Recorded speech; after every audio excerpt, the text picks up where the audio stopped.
Hi guys, welcome to my kitchen trials. இன்னைக்கு நம்ம பார்க்க போற ரெசிபி பச்சி புலுசு.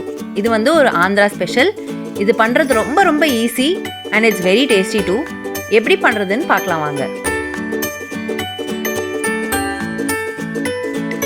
இப்போ இதுக்கு தேவையான ingredients என்னன்னா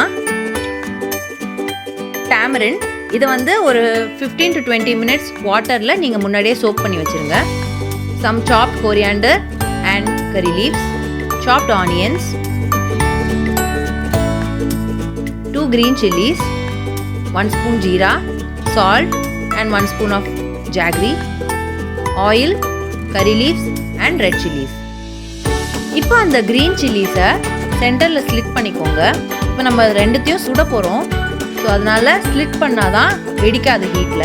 இதுதான் one of the main step of this recipe.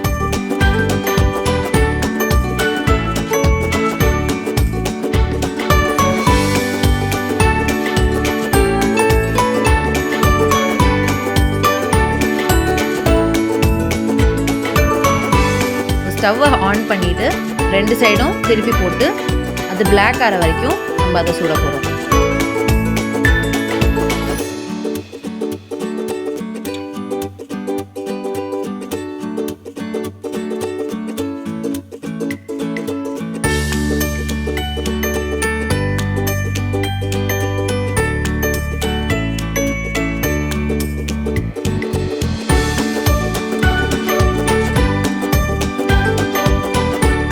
இப்போ ஒரு பாத்திரத்தில் நம்ம சுட்ட கிரீன் சில்லிஸ் ரெண்டுத்தையும் ஆட் பண்ணிக்கோங்க.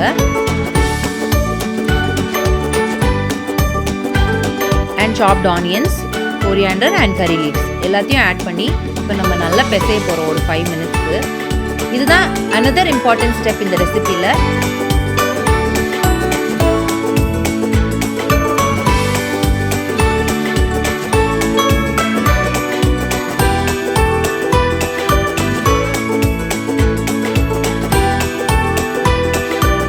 இப்போ சோக் பண்ண டேமரிண்ட் இருக்கு இல்லையா, அதை நம்ம இப்போ நல்லா கரைச்சிக்க போகிறோம்.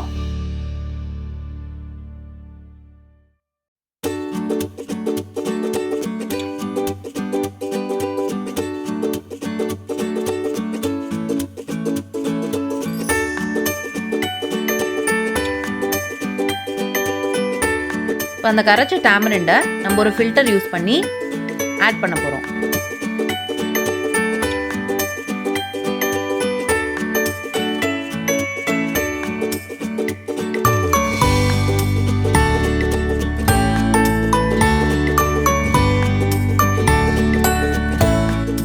எல்லா டேமரிண்ட் ஜூஸையும் ஆட் பண்ணுறோம் நம்ம. இப்போ நம்ம வந்து இதில் ஜாகரி ஆட் பண்ண போகிறோம். இந்த ஸ்வீட்னஸ் தான் இந்த ரெசிபிக்கு இன்னும் ஃப்ளேவர் ஆட் பண்ணணும். இப்போ சால்ட் எவ்வளோ வேணுமோ போட்டுக்கோங்க.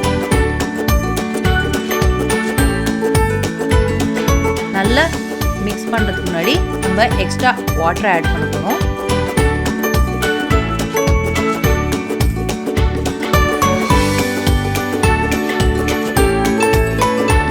நம்ம தாளிக்க போகிறோம். தாளிக்கிறதுக்கு தேவையான எண்ணெய் ஆட் பண்ணிட்டோம். அந்த எண்ணெய் சூடான அப்புறம் ஜீரா ஆட் பண்ணுறோம். ஸோ ஜீரா நல்லா பொரிஞ்ச அப்புறம் dry chillies and curry leaves add பண்ணுறோம். இப்போ இந்த தாளிச்சதை எடுத்து நம்ம இந்த ரசத்தில் ஆட் பண்ண போகிறோம். ஆட் பண்ணிவிட்டு நல்லா ஸ்டிர் பண்ணுங்கள். இப்போது உங்களுக்கு டேஸ்ட் பார்த்துட்டு சால்ட் ஏதாவது வேணுன்னா ஆட் பண்ணிக்கலாம். ஸோ இப்போ நம்ம ரசம் சூப்பராக ரெடி ஆகிடுச்சு. Okay guys, if you like this recipe, then please like, share and subscribe to our channel. Thank you for watching.